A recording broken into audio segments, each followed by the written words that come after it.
Alright, so in lieu of Mortal Kombat 1 getting ready to release in a week, I thought it'd be an interesting idea to do sprite-like redesigns, at least sort of hand-drawn 2D sprite redesigns of the original Mortal Kombat 1 roster, especially considering all the talk of the 30-year anniversary of Mortal Kombat. With all the different versions of each character that have taken place, if we could go back to the beginning and redo those designs, especially considering they were initially done just with the clothes and props and almost Party City-like clothes that they could get their hands on for the motion actors in the original game. I wanted to see what the redesigns would look like for the first game and that first tournament, with the knowledge of all the 30 years that we have with those original designs would or should look like if we were to go back and revisit the first Mortal Kombat game. Alright, starting off with Kano, I wanted a sort of design that looked closer to Kano's later Mortal Kombat looks, but I wanted it to look very basic, almost like a downgraded version of his modern looks, but I wanted it to look slightly upgraded from the original MK1 design, if that makes any sense whatsoever. I wanted to give him that little heart glowing thing that he has in his chest, almost like the artificial heart that was stolen from Su Hao's design. The idea to leave him shirtless was just from the fact that most of the later Kano designs looked that way. I didn't want him to look exactly like the MK1 design, nor did I want him to look like the MK3 one, which is why I also left the sort of pants still white. I also gave him more, I guess, metallic looking pieces of clothing on his body as well. And I kept the hair, the old receding hairline from the first game. I didn't want bald Kano, even though that's I guess what's been accepted as Kano's original look. So that was my main thought process for the original idea. I feel like for like a really throwback Kano, it's sort of on the nose. Like I said, Kano has a somewhat simple design that's kind of hard to screw up in the first place, so in that respect, I feel like I got this one down pat, or at least as close as I could.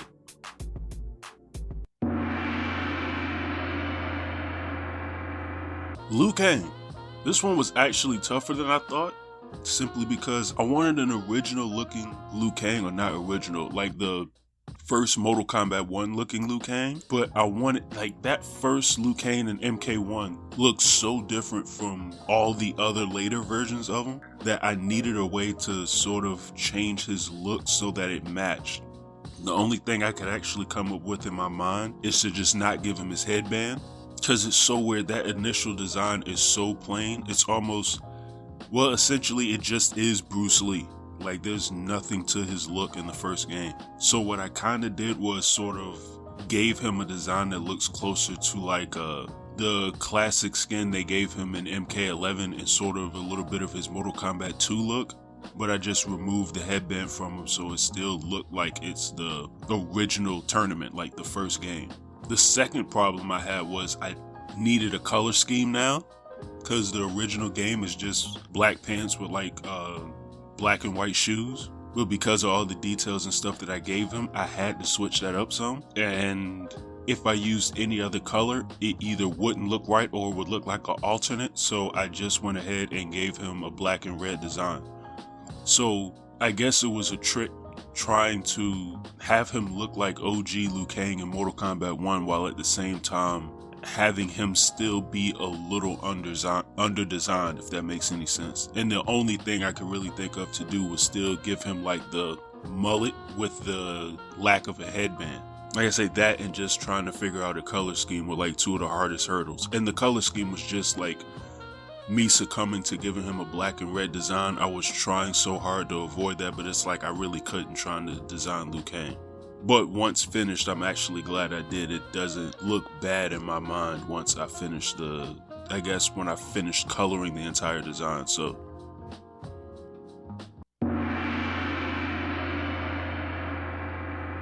Now Raiden. This is weird. Next to the ninjas, I think this is probably the most original, or not original looking design, like I made it that way. I mean original is in like looking like the actual Mortal Kombat 1 game, and by Mortal Kombat 1 I mean the 1992 version. That's so confusing. But I didn't really change much in Raiden's designs outside of the fact that I added a little bit more blue to the sort of original look from the first game. And I wanted to do that, I just didn't know how I was going to pull it off. When I added the little side pieces to his hood and made the gloves blue, that pretty much did everything I was trying to do. Because I wanted a little blue added to the design. I didn't want it completely black and white because that would look no different from the first game or his MKX alternate, and I didn't want it looking that simple. But at the same time, I didn't want the sort of more designed Raiden looks in the future, nor did I want it to look like his MK2 design. So sort of a game like a lot of these designs of making it simple while at the same time adding small nuances to make it look unique or make it look different from the original game. And then I also decided to put an amulet on Raiden's waist as well, figuring that the design would sort of need that. Like I said, this was a pretty straightforward and rather easy design drawing Raiden, so no worries here either.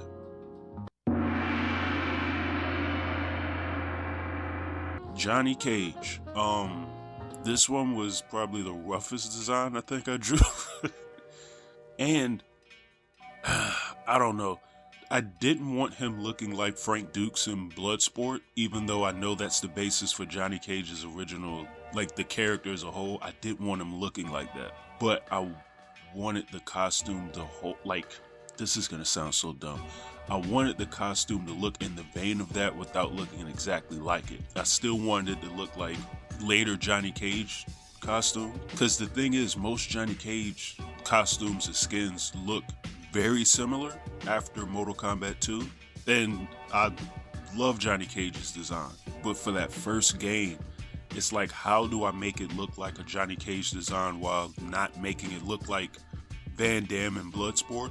So in probably my laziest design out of all the ones that I did, I sort of just designed that Mortal Kombat 2, or honestly it's closer to the Mortal Kombat trilogy Johnny Cage look, just with almost like biker shorts instead of the long pants that he had in the game. And I also gave him the Cage belt buckle.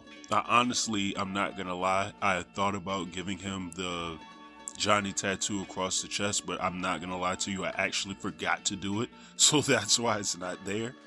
Because I'm so focused on making it look like the trilogy / MK2 design.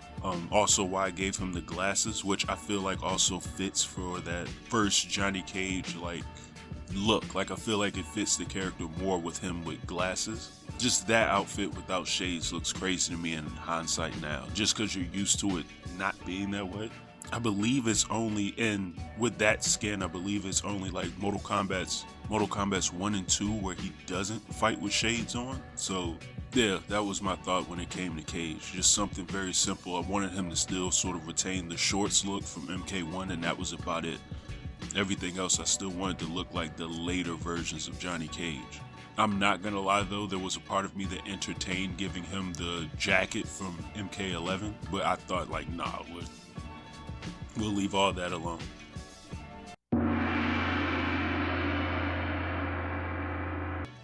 Now Scorpion. It's so weird. I was racking my brain trying to think how I was gonna make the ninjas look different. Obviously, if you, as anyone will recall, playing the original Mortal Kombat games, all the ninjas looked exactly the same. They were just color changes of each version. I didn't want to do that, so I wanted each ninja to look sort of unique while also looking extremely similar, which sounds a lot easier said than done. With Scorpion specifically, I'm not gonna lie, I kind of like the quote-unquote classic look they gave him in MK11 story mode, where it looked like old school Scorpion without being that exact design. So that was sort of what I rode with here. I just wanted him to have a similar hooded look to the original Mortal Kombat game. And my thought process was Scorpion was going to be the only character I gave that hooded design to. And then the rest of the aspects of his outfit, I sort of used the MK11 design for inspiration. So looking at the finished design, once I actually got it done, it looked exactly how I wanted it to. It looks very close to the original MK1 game design while looking like a little touch up or a cleanup from that original game essentially.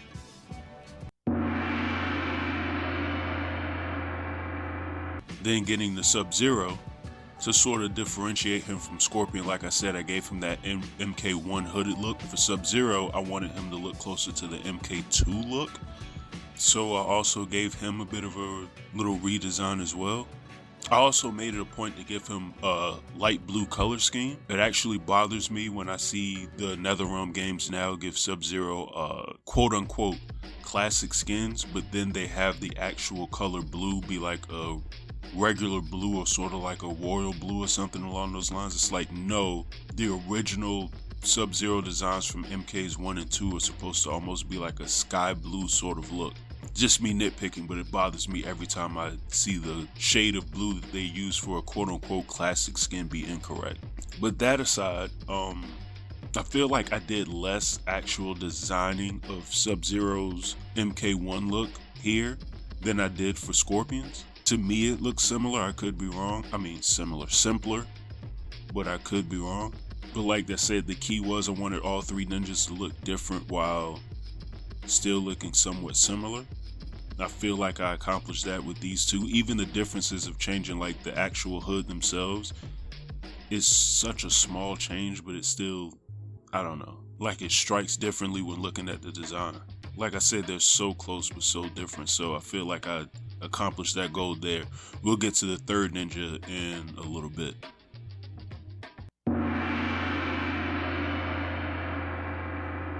Now Sonya. I sort of take pride in my design of Sonya here just because I hate the look of MK1 Sonya from that first game. It's so plain. It looks like they just grabbed like a fitness outfit or some workout gear and just had the lady that they did the capture for in the game just put this on and we're just gonna start recording you basically. Like it's so basic. So, and then like her MK3 design is such an upgrade from that first game. I wanted to design Sonya to look closer to that MK3 design, and I guess in terms of that actual her appearance, wanted to look closer to Carrie Hoskins.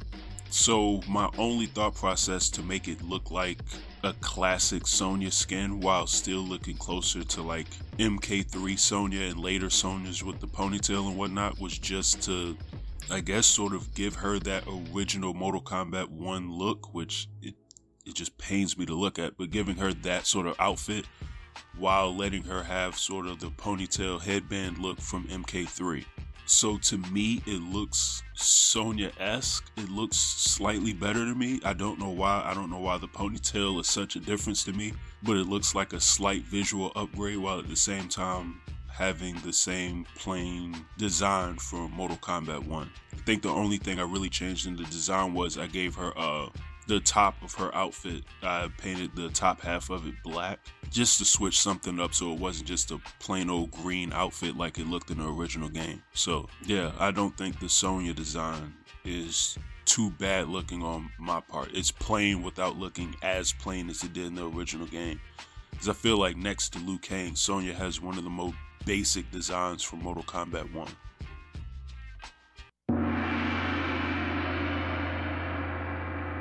Okay, not gonna lie, when designing Goro, number one, trying to do all the characters in almost like a sprite pose, I actually looked at each character's idle stance for the game when trying to draw the different looks for him. Goro really doesn't like his idle stance is kind of just him standing there with his arms out. It's not really much to it, and it was sort of a realization that I don't remember ever drawing anyone with 4 arms in my life. So this was a bit of a challenge that I wasn't expecting. Just because anatomically I didn't understand how to fit the second set of arms on his torso. So yeah, this is actually going to make me eventually draw Goro at some point. Or at least Shiva, somebody with 4 arms. But anyways, The Goro design I sort of left really simple. It looks basic, it looks like a lot of Goro's later designs. My only thing with Goro was I didn't want him looking like bright orange like he did in the original game. I didn't want him looking like actual clay. I wanted him to look more like a Shokan design like you see in later Goro designs or even the Shiva ones. And I chose a sort of dark goldish color just because it blends in so poorly, I should say, with the actual skin tone of the character. I felt like it made Goro look sort of dark and ugly looking. Like, I don't know, I didn't want the Goro to look too flashy or flamboyant, so that was why I left this with such a muted color scheme and looking as basic as it did. I didn't want it looking too crazy, I just wanted it looking like what I felt like a plain old school Goro should look like. Which somehow is still a redesign, because as I said, the original Goro design just looked like what it was essentially, which like molded clay or something along those lines, just because it was such a bright orange design for Goro.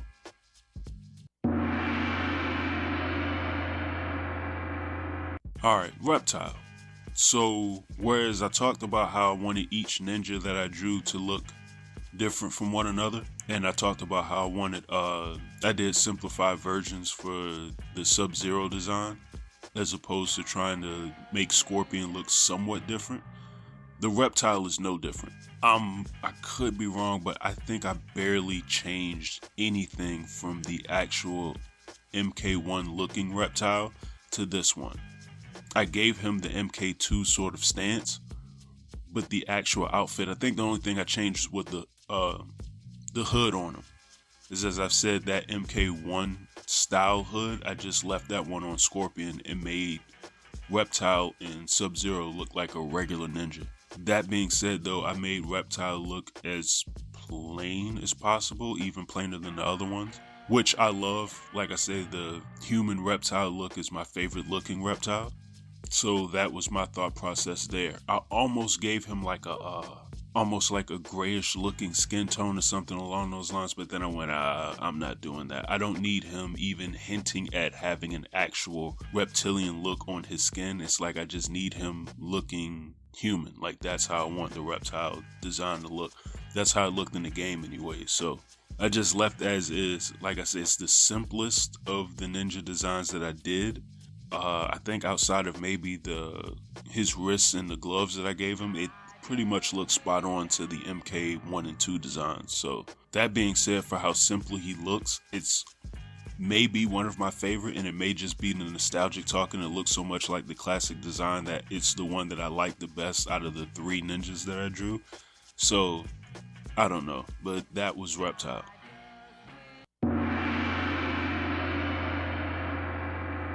Alright, and finally Shang Tsung. Not gonna lie, this was one of the more difficult ones that I had to draw, simply because I gave it no thought going in. I didn't even plan on drawing Shang Tsung. My thought process was drawing the original 7 and Reptile. After drawing Reptile, I went ahead and drew Goro, and then the thought process was, well, I've drawn every character but one, I might as well do Shang Tsung. So I was gonna draw Shang Tsung, but then the thought process was, what do I make him look like? It would have been way too easy to just do old man Shang Tsung's MK9 design, or the MK11 designs for Shang Tsung as well. It would be too easy to copy those. And I didn't really want to, just because the original design is so under-designed. There's not really much to his look in that first game. So what I eventually ended up settling on was something closer to some weird cross between that and his Shaolin Monk's look, but I wanted it updated some. So I gave him this weird chest piece that I saw on one of the MK11 skins. That way it could add a unique element to his design without looking like the armored over design looks from some of the later Mortal Kombat games. But I also wanted him to look more like a sorcerer too. I didn't just want him to look like an old man, which is essentially what he was. I didn't just need him looking like an old Asian man. I wanted him to look sort of unique, to where you looked at him and even though he looked old, it looked like he was up to something. He knew magic, like something unique had to stand out about the Shang Tsung design. So that was why I gave him almost like a soul orb around his belt. and I gave him the ponytail look that I did. That was solely to make him look more unique. And I didn't give him sleeves to the design as well, because I guess seeing a mystical old man with like muscles showing in his arms, I guess that would be a lot more frightening than just seeing a feeble old man fight in a tournament like what the first game was. So I wanted a basic look for Shang Tsung that somehow still screamed he had some type of powers or skill, or wanted him to basically look like a sorcerer. And so I leaned more into that than I did, he's just an old man. So that was sort of the thought process for Shang Tsung's design. How it comes out, I don't even know how to feel about this design personally, just because old man Shang Tsung is not my favorite of the Shang Tsung designs in the first place, which is why I did so many changes to it. But that's the look in Mortal Kombat 1, so that's what I sort of had to wrap my brain around. So yeah, let me know what you guys think. So all in all, that's it. That's the original roster of Mortal Kombat 1. In the weirdest way, like an updated take on those classic designs. As unfair as that is to sort of try to do, it's sort of a challenge I gave myself anyways. I'm pretty sure some of these are hits and misses, but let me know in the comment section which design you think is the best, and which ones do you think either isn't that great, or ones that really it's gonna be extremely hard to try to redesign, at least without going all out like the later Mortal Kombat X and Mortal Kombat 11 games did, trying to recreate classic skins. This design stuff is a lot more challenging than it actually appears on paper too. Like, I give a lot of props to the NetherRealm teams, or the teams of any fighting games for that matter, that have to do like a lot of these designs, or at least come up with like classic looks. It's too easy to update a design and completely change the feel and appearance of the characters, but trying to like keep that original feel and make something different out of it is, like I said, it takes a lot more skill than you would initially think. So in any event, those are my redesigns. Let me know what you think below. Don't forget to hit that like button, and you all have a good one, and I'm out.